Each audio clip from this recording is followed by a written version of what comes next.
प्रधानमंत्री श्री नरेंद्र मोदी जी के नेतृत्व में केंद्रीय वित्त मंत्री श्रीमती निर्मला सीतारमण जी द्वारा पेश किया गया आम बजट 2026-27 एक लोक कल्याणकारी और विकसित भारत के लक्ष्य को संकल्पित देश के आर्थिक विकास की गति को नई दिशा देने वाला दूरदर्शी बजट है। यह सर्वसमावेशी एवं सर्वस्पर्शी बजट है जो भारत को दुनिया के सबसे बड़ी आर्थिक शक्ति के रूप में स्थापित करने में अपना योगदान करेगा। यह देश की युवा शक्ति का बजट है।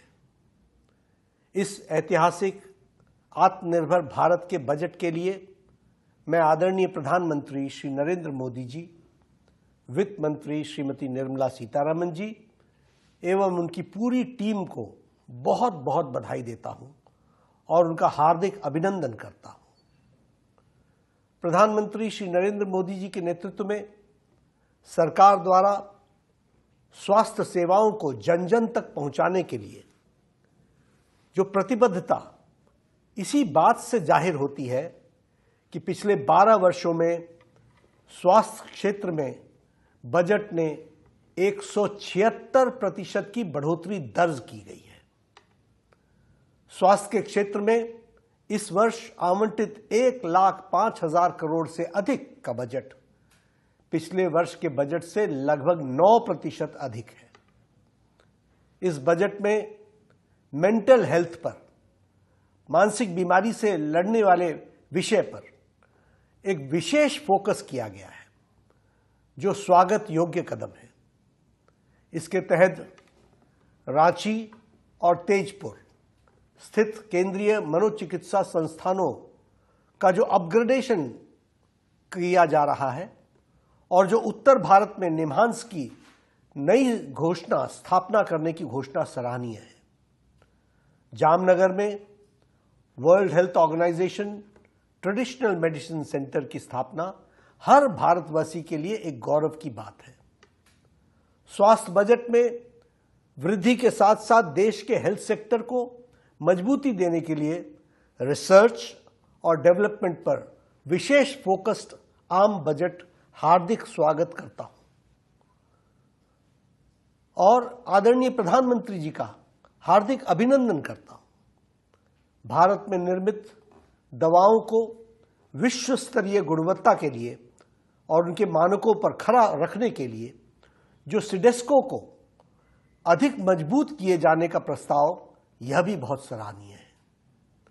बायोफार्मा शक्ति इनिशिएटिव के तहत सरकार ने अगले 5 वर्षों में बायोफार्मा क्षेत्र में 10,000 करोड़ रुपए के निवेश का प्रस्ताव रखा है, जिसे आधुनिक जैविक दवाओं और बायोसिमिलर के घरेलू उत्पाद को बढ़ावा मिलेगा। फार्मा सेक्टर में और विकास के 3 नए नाइपर्स और मौजूदा 7 नाइपर्स को और उन्नत बनाने की घोषणा इस देश में फार्मा के क्षेत्र में एक नए युग की शुरुआत होगी। साथ ही रासायनिक उद्योग को मजबूत करने के लिए राज्यों में 3 विशेष केमिकल पार्क विकसित किए जाएंगे। बदलती जीवन शैली की वजह से बढ़ते गैर संचारी रोगों नॉन कम्युनिकेबल डिजीज को निपटने के लिए एलाइड हेल्थ केयर इंस्टीट्यूट्स को और अधिक सबल बनाने का जो प्रस्ताव है और अगले 5 वर्ष में 1 लाख प्रोफेशनल्स इस क्षेत्र में तैयार होंगे, इससे युवाओं को रोजगार मिलेगा और स्वास्थ्य सेवाओं की गुणवत्ता बेहतर होगी।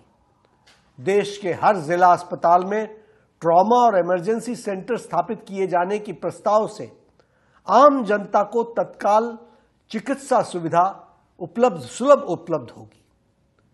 मेडिकल रिसर्च और इनोवेशन के लिए ICMR Indian council for medical research और डिपार्टमेंट ऑफ हेल्थ रिसर्च के बजट में उल्लेखनीय वृद्धि की गई है, जिससे नई दवाओं, टीकों और अत्याधुनिक उपचार तकनीकों को विकास संभव होगा। इकोनॉमिक ग्रोथ को सतत बनाए रखना और इसे नए आयामों तक ले जाना सबका साथ सबका विकास की नीति के साथ सभी को आगे बढ़ाने के लिए समान अवसर उपलब्ध कराना तथा देश के हर नागरिक की उम्मीदों एवं उनकी आकांक्षाओं को पूरा करना और उन्हें देश के विकास में भागीदारी बनाना इस बजट का मुख्य उद्देश्य है। निश्चित रूप से यह बजट गांव, गरीब, किसान, युवा, नारी शक्ति से लेकर समाज के सभी वर्गों के विकास और औद्योगिक क्रांति के रूपरेखा है। भारतीय अर्थव्यवस्था दुनिया में सबसे तेज गति से प्रगति कर रही है और उज्जवल भविष्य की ओर बढ़ रही है। मैं पुनः इस क्रांतिकारी बजट के लिए आदरणीय प्रधानमंत्री श्री नरेंद्र मोदी जी, माननीय वित्त मंत्री श्रीमती निर्मला सीतारमण जी एवं उनकी पूरी टीम को कोटि कोटि साधुवाद देता हूं, बधाई देता हूं, धन्यवाद देता हूं।